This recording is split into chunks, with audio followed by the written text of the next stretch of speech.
முல்லைத்தீவு கடலில் வெளிநாட்டு பிரஜைகளுடன் கரையொதுங்கிய படகு. வைத்தியர்களின் ஓய்வு வயதெல்லையை அதிகரிக்க அமைச்சரவை அனுமதி. 39 நாடுகளுக்கு இலவச விசா. காப்போத்த சாதாரண தர பரீட்சை திகதி அறிவிப்பு. முல்லைத்தீவு முள்ளிவாய்க்கால் மேற்கு கடற்கரையில் வெளிநாட்டு பிரஜைகள் 103 பேருடன் படகொன்று நேற்று கரையொதுங்கியுள்ளது.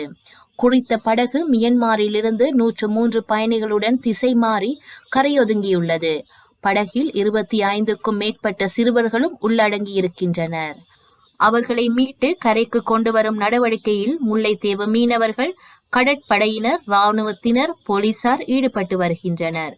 குறித்த படகில் இருப்பவர்களுக்கு உணவுகள், உலருணவுகளை முல்லைத்தீவு மீனவர் சங்கத்தினர் வழங்கியுள்ளனர். அதேவேளை படகில் இருந்தவர்களில் சிலர் மயக்கமடைந்த நிலையிலும் சிலர் சுகஈனமுற்ற நிலையிலும் இருந்ததாக தெரிவிக்கப்படுகிறது. இவர்களில் நேரில் சென்று முல்லைத்தீவு மாவட்ட சுகாதார வைத்திய அதிகாரி மற்றும் மாவட்ட கடற்தொழில் நீரியல் வள திணைக்களத்தின் பிரதி பணிப்பாளர், கடற்படையினர், பாராளுமன்ற உறுப்பினர் துரைராஜா ரவிகரன், ஊடகவியலாளர்கள் உள்ளிட்டவர்கள் பார்வையிட்டு நிலைமைகளை தொடர்பில் ஆராய்ந்துள்ளனர். படகிலிருந்து மீட்கப்பட்டவர்களை திருகோணமலையிலிருந்து கடற்படை படகு ஒன்று வருகை தந்து அங்கு மீட்டு செல்ல உள்ளதாக தெரிவிக்கப்படுகின்றது. வைத்தியர்களின் ஓய்வு பெறும் வயதெல்லையை 63ஆக அதிகரிக்க அமைச்சரவை அனுமதி வழங்கியுள்ளது. நேற்று இடம்பெற்ற அமைச்சரவை முடிவுகளை அறிவிக்கும் ஊடகவியலாளர் சந்திப்பில் அமைச்சரவை பேச்சாளர் அமைச்சர் கலாநிதி நலிந்த ஜெயதிச இவ்வாறு தெரிவித்துள்ளார். அதன்படி சிறப்பு மருத்துவ அலுவலர்கள், சிறப்பு பல் மருத்துவ அலுவலர்கள், அனைத்து பல் அறுவை சிகிச்சை அலுவலர்கள் மற்றும் நிர்வாக மருத்துவ அலுவலர்கள் உட்பட அனைத்து அரச பதிவு மருத்துவ அலுவலர்களின் ஓய்வு வயது 63ஆக அதிகரிக்கப்பட்டுள்ளது.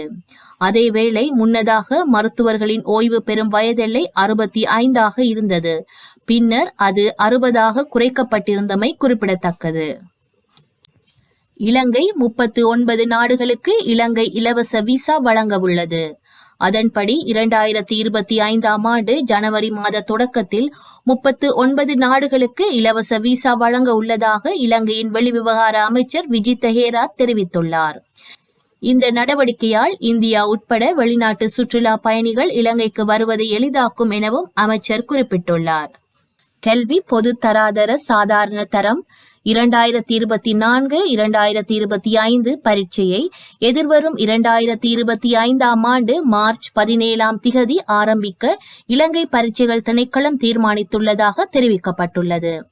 இதனை பரீட்சைகள் ஆணையாளர் நாயகம் அமித் ஜெயசுந்தர தெரிவித்துள்ளார். பொதுத் தேர்வு அடுத்த ஆண்டு மார்ச் 17ஆம் திகதி முதல் 26ஆம் திகதி வரை நடைபெற உள்ளது.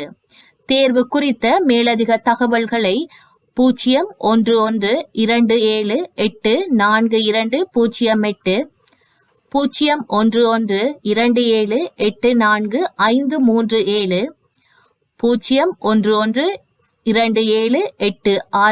0112786616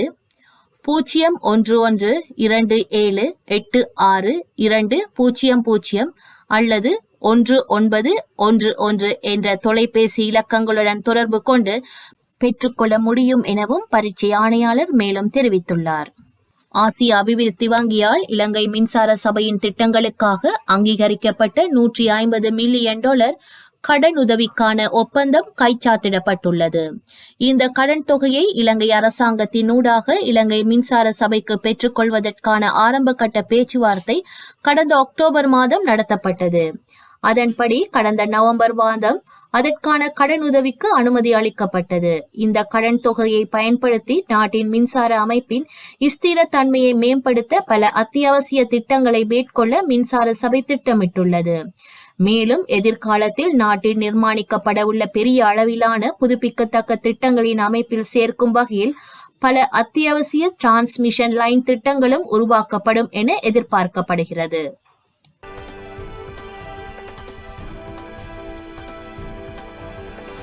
2021 ஆண்டில் ஈராக்கிற்கு விஜயம் மேற்கொண்ட வேளை தற்கொலை குண்டுதாரிகள் தன்னை தாக்குவதற்கு திட்டமிட்டனர் என பரிசுத்த பாப்பரசர் பிரான்சிஸ் தனது வாழ்க்கை வரலாற்று நூலில் தெரிவித்துள்ளார். எனினும் தன் மீது தாக்குதலை மேற்கொள்வதற்கு முன்னர் அவர்கள் கொல்லப்பட்டனர் என அவர் மேலும் தெரிவித்துள்ளார். நான் ஈராக்கிற்கு விஜயம் மேற்கொண்ட வேளை வெடிபொருட்களுடன் பெண்ணொருவர் மௌசூலை நோக்கி சென்று கொண்டிருந்தார் என பிரிட்டிஷ் பிரான்ஸ் அதிகாரிகள் ஈராக்கிய போலீசாருக்கு தகவல் வழங்கினார்கள் என குறிப்பிட்டுள்ள அவர் தன்னை கொல்லும் நோக்குடன் ட்ரக் ஒன்றும் அப்பகுதிக்கு விரைந்தது என குறிப்பிட்டுள்ளார்.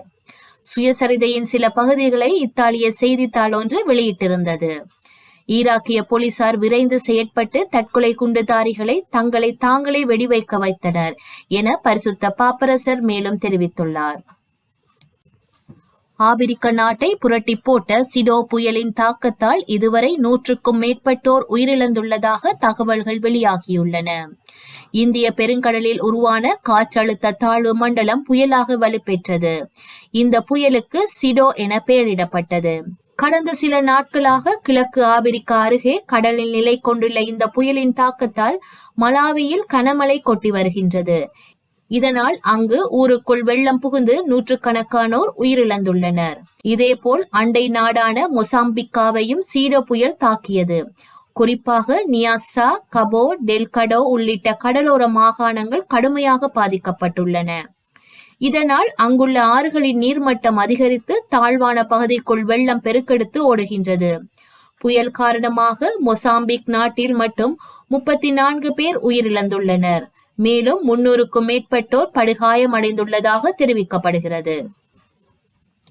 தமிழ்நாடு மகளிர் மேம்பாட்டு நிறுவனத்தின் கீழ் செயல்படும் தமிழ்நாடு நகர்ப்புற வாழ்வாதார இயக்கத்தின் சார்பில் மகளிர் சுய உதவி குழுக்கள் தயாரிக்கும் உணவுப் பொருட்களின் உணவு திருவிழா இன்று வெள்ளிக்கிழமை ஆரம்பமாகி எதிர்வரும் 24ஆம் திகதி வரை சென்னை மெரினா கடற்கரையில் நடைபெற உள்ளது. உணவு திருவிழாவை துணை முதலமைச்சர் உதயநிதி ஸ்டாலின் தொடங்கி வைக்கின்றார். உணவு திருவிழாவில் உயர்தர உணவகங்களில் விற்பனை செய்யப்படும் உணவு வகைகளுக்கு இணையான உணவுகள் மட்டுமன்றி தமிழ்நாட்டின் ஒவ்வொரு மாவட்டங்களிலும் சிறப்பு வாய்ந்த சுவையும் தரமும் நிறைந்த Kovai Kongu mutton biryani, Krishnagiri no oil no foil குரூக் தோல் ரொட்டி, mutton gravy, Namakkal Pallipalayam chicken, Dharmapuri ரவா கஜூர், நீலகிரி ராகி களி, அவரை குழம்பு, திருப்பூர் முட்டை ஊத்தப்பம், காஞ்சிபுரம் கோவில் இட்லி, சிவகங்கை மட்டன் உப்புக்கறி, புதுக்கோட்டை சுக்குமல்லி காப்பி, ராணிப்பேட்டை ஆட்காடு பிரியாணி, வேலூர் ராகி கொழுக்கட்டை, மதுரை கரிதோசை, விருதுநகர் கரண்டி ஆம்லெட், தஞ்சை பருப்பு உருண்டை குழம்பு, திருச்சி நவதானிய புட்டு, மயிலாடுதுறை ரால்வடை, நாகை மசாலா பணியாரம், கன்னியாகுமரி பழம்பொரி, சென்னை தயிர் பூரி உள்ளிட்ட 100க்கும் மேற்பட்ட உணவு வகைகளை 65 சுய உதவி குழுக்களை சேர்ந்த 150க்கும் மேற்பட்ட பெண்கள் உடனடியாக சமைத்து பரிமாறும் வகையில் 35 அரங்குகள் அமைக்கப்பட்டுள்ளன. உடனடியாக சமைப்பதற்கும் மற்றும் உண்ணுவதற்கும் ஏற்றவாறு 67 வகையான தயார்நிலை உணவுப் பொருட்களை உணவுத்தர சான்றிதழ் பெற்ற 24 குழுக்களை சேர்ந்த மகளிர் சுகாதாரமான முறையிலும் கலப்படமின்றியும் தயாரித்து தகுந்த முறையில் விற்பனை செய்ய 6 அரங்குகள் அமைக்கப்பட்டுள்ளமை குறிப்பிடத்தக்கது. வரலாற்றில் இன்று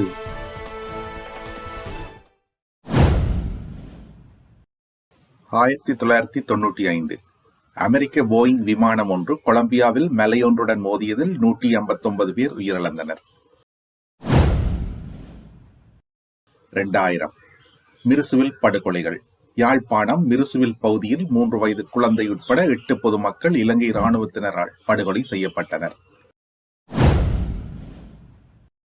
2004 வட அயர்லாந்து பெல்பாஸ்ட் நகரில் உள்ள வங்கியொன்றிலிருந்து 26.5 பவுண்ட்ஸ் மில்லியன் பணம் கொள்ளையிடப்பட்டது.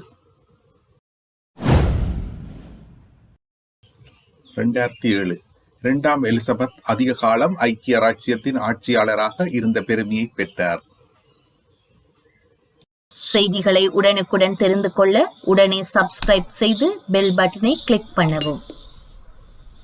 மேலதிக செய்திகளை தமிழ் தாய் இணையதளத்தில் பார்வையிடலாம்.